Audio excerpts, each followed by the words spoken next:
নমস্কাৰ বন্ধুসকল, মোৰ এটা নতুন ভিডিঅ'লৈ আপোনালোকক আকৌ এবাৰ স্বাগতম জনাইছো।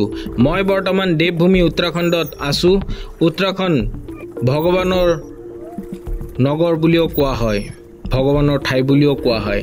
সেই ভগৱানৰ ঠাইৰে অন্যতম ঠাইত মই আছো নৈনিতাল, য'ত প্ৰাকৃতিক সৌন্দৰ্যৰ পৰা খুবেই ধুনীয়া চাবলগীয়া এটা ঠাই।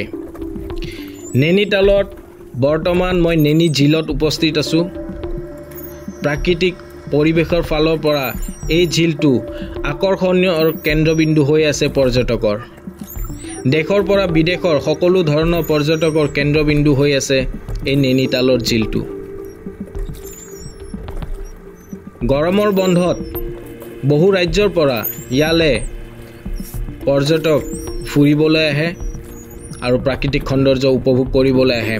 এই ধৰণৰ এটা ঝিল পাহাৰৰ মাজমজিয়াত আছে, সেইটো আপুনি কাহানিও কল্পনা কৰিব নোৱাৰে।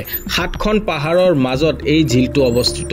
আপোনালোকে ভাবক, পাহাৰৰ ওপৰত এই ধৰণৰ এটা ঝিল আছে, সেইটো সম্ভৱ হ'ব পাৰেনে কেতিয়াবা? কিন্তু হয়, এইটো সম্ভৱ। নৈনিতালত আহিলে আপোনালোকে নিশ্চয় দেখা পাব। নৈনিতালত 7টা ঝিল আছে, তাৰে ভিতৰত সকলোতকৈ ধুনীয়া নৈনিতাল ঝিলটোৱে প্ৰাকৃতিক সৌন্দৰ্যৰ ফালৰ পৰা খুবেই ধুনীয়া। নৈনিতালৰ ভিডিঅ' মই ইয়াৰ আগতেও আপোনালোকক দেখুৱাবলৈ যত্ন কৰিছোঁ। সেই ভিডিঅ'ৰ মাধ্যমেৰে প্ৰাকৃতিক পৰিৱেশবিলাক আপোনালোকক দেখুৱাবলৈ মই যত্ন কৰিছোঁ। আজিও তেনেকুৱা ধৰণৰ এটা অন্যতম ভিডিঅ' মই আপোনালোকৰ মাজত লৈ আহিছোঁ। আপোনালোকে মোৰ ভিডিঅ'টো চাই থাকক, কাৰণ এই ঝিলটো পৌৰাণিক মাহাত্ম্যও আছে, যিটো মই ভিডিঅ'ৰ অন্তিমত কোৱাৰ যত্ন কৰিম। চাই থাকক মোৰ ভিডিঅ'টো।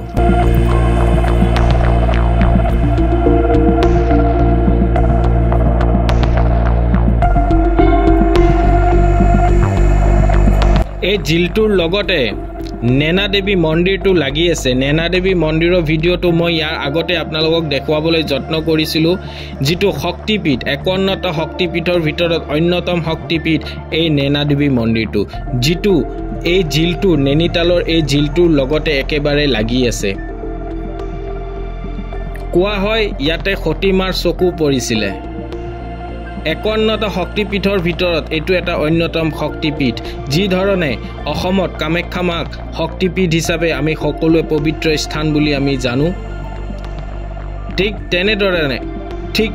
তেনেধৰণে নেনা দেৱী মন্দিৰটোকো শক্তিপীঠৰ এক অন্যতম পবিত্ৰ স্থান বুলি আমি সকলোৱে জানো। খুবেই ধুনীয়া ঠাই। আপোনালোকে ইয়াতে যেতিয়া আহিব, আপোনালোকক সঁচাই খুবেই ভাল লাগিব। বছৰৰ ইয়াতে নাও প্ৰতিযোগিতাও হয় বুলি শুনা পাইছোঁ।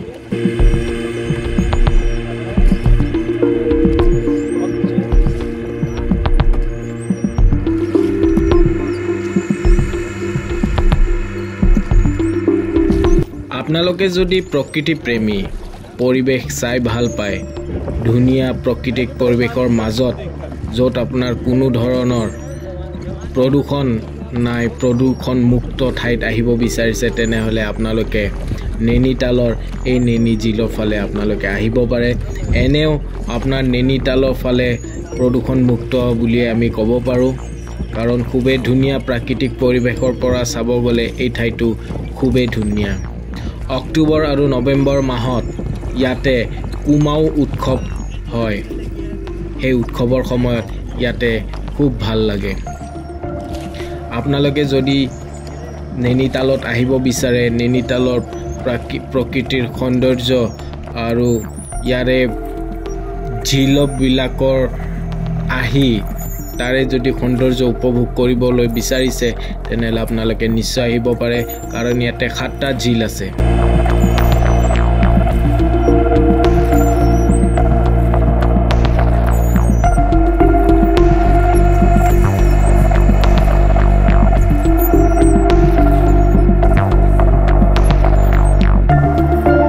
আপোনালোকে নৈনিতালত অহাৰ কাৰণে কিবা ভাবি আছে নেকি? নে আপোনাক কিবা প্ৰাকৃতিক পৰিৱেশৰ বা প্ৰাকৃতিক সৌন্দৰ্য উপভোগ কৰিবলৈ মন আছে নেকি? তেন্তে হ'লে আপুনি সঁচাকৈ এটা সঠিক ভিডিঅ' চাই আছে। তেনেহ'লে আপোনালোকে নৈনিতাললৈ আহিব পাৰে। নৈনিতালৰ প্ৰাকৃতিক সৌন্দৰ্য আৰু প্ৰকৃতিয়ে দিয়া বৰদান স্বৰূপ এই ঝিল কেইটা আপোনালোকে যেতিয়া চকুৰে নিজে চাব সঁচাই এটাৰ অনুভৱটো এটা সঁচাকে বেলেগ বেলেগ লাগিব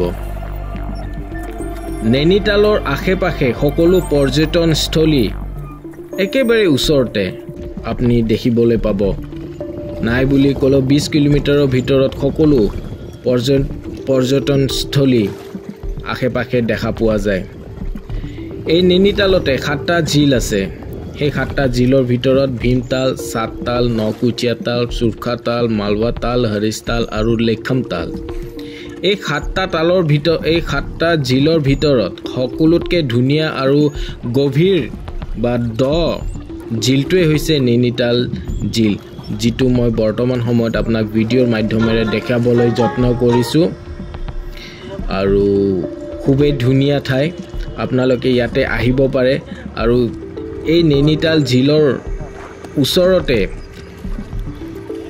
মাল ৰোড আছে তাতে আপোনালোকে হোটেলৰ পৰা আদি কৰি সকলো ধৰণৰ সুবিধা আপোনালোকে পাব মাল ৰোডত আপোনাৰ আবেলি 5টাৰ পাছৰ পৰাই ইয়াতে বজাৰ আৰম্ভ হয় যাৰ কাৰণে মাল ৰোডৰ গাড়ী যাতায়াত ব্যৱস্থাটো বন্ধ কৰি দিয়া হয় তাতে আপোনাৰ মাৰ্কেট লাগে সেই মাৰ্কেটত আপোনাৰ সকলো ধৰণৰ সামগ্ৰী আপুনি বিচৰা ধৰণে পাব আৰু নৈনিতালত আহিব বিচাৰিছে যদি হোটেলৰ সুবিধা আপুনি নৈনিতাল ঝিলৰ ওচৰতে মাল ৰোডতে পাব আৰু যদি আপোনালোকে ভাবে যে আমাক মাল ৰোডত কিন্তু হোটেলবোৰৰ অকণমান দামটো বেছি হয় যদি আপোনালোকে মাল ৰোডৰ পৰা দূৰত নাই কমেও 1 বা 2 বা 3 কিলোমিটাৰ আঁতৰত হোটেল লয় তেনেহলে আপোনালোকৰ হোটেলৰ দামটো খুবেই কমি যায় কিন্তু আপুনি মাল ৰোডত যদি হোটেল লয় তেনেহলে মাল ৰোডৰ হোটেলত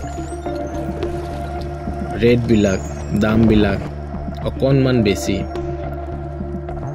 যিয়ে নহওক আপোনাৰ যদি বাজেট আছে তেনেহলে আপোনালোকে মাল ৰোডতে সকলো ধৰণৰ সুবিধা আপুনি পাই যাব ভাল ভাল হোটেল তাতে আছে গাড়ীৰ সুবিধাৰ পৰা আদি কৰি গুটেখিনি পাব আৰু আপোনালোকে যদি নৈনিতালৰ পৰা নৈনিতালৰ মাল ৰোডত হোটেল নলয় মাল ৰোডৰ পৰা 2-3 কিলোমিটাৰ আঁতৰত যদি হোটেল লয় তেন্তে আপোনালোকে বহুত কম দামতে হোটেল পাব ঠাইটো কেনেকুৱা লাগিল আপোনালোকে মোক জনাব এই ভিডিঅ'টো সঁচাই মই এই ঠাইত আহি কেনে আপোনালোকৰ মাজত এই ভিডিঅ'টো দেখুৱাবলৈ যত্ন কৰিছো খুব ধুনীয়া ঠাই আপোনালোকে এবাৰ আহক এই নৈনিতালত কাৰণ নৈনিতালৰ এই প্ৰাকৃতিক সৌন্দৰ্য চাবলৈ সঁচাকে আকৰ্ষণীয় মোৰ ভিডিঅ'টো ইয়াতে মই সমাপ্ত কৰিবলৈ ওলাইছো মোৰ ভিডিঅ'টো আপোনালোকে চাই কেনেকুৱা পালে মোক এবাৰ জনাব যদি মোৰ ভিডিঅ'টো আপোনালোকে ভাল পালে তেনেহলে লাইক শেয়াৰ আৰু সাবস্ক্ৰাইব কৰিব সাবস্ক্ৰাইব কৰিলে মই আপোনালোকৰ ওচৰত আকৌ নতুন ভিডিঅ' আনিবলৈ যত্ন কৰিম এতিয়ালৈ মই আপোনালোকক এই ভিডিঅ'ৰ পৰা মই বিদায় খুজিছো লগ পাম এটা নতুন ভিডিঅ'ৰ সৈতে ধন্যবাদ